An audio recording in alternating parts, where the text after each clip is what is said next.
गांव में कुछ दूरी पर एक पुरानी और सुनसान हवेली खड़ी थी, जिसके बारे में कहा जाता था कि वहां कोई नहीं जाता। गांव वालों का मानना था कि वहां पर कुछ अनहोनी है। एक दिन अजय और उसके दोस्त, जो इन बातों पर विश्वास नहीं करते थे, साहस करके उस हवेली में जाने का फैसला करते हैं।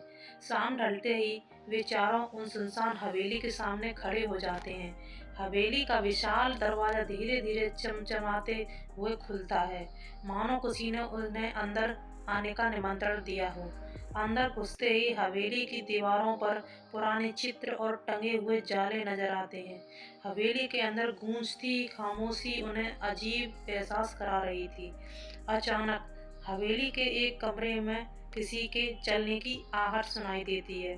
सभी के दिल की धड़कनें तेज हो जाती हैं और वे धीरे धीरे उस आवाज की ओर बढ़ते हैं।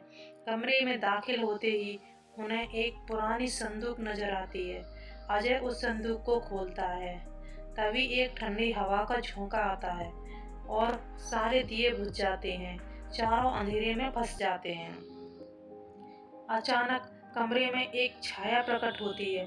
उसकी परछाई देखकर वे सब घबराकर पीछे हट जाते हैं। तभी एक धीमी आवाज आती है, क्यों आए हो यहाँ? डर के मारे वे सब चिल्लाकर दरवाजे की ओर भागते हैं, लेकिन दरवाजा बंद हो चुका होता है।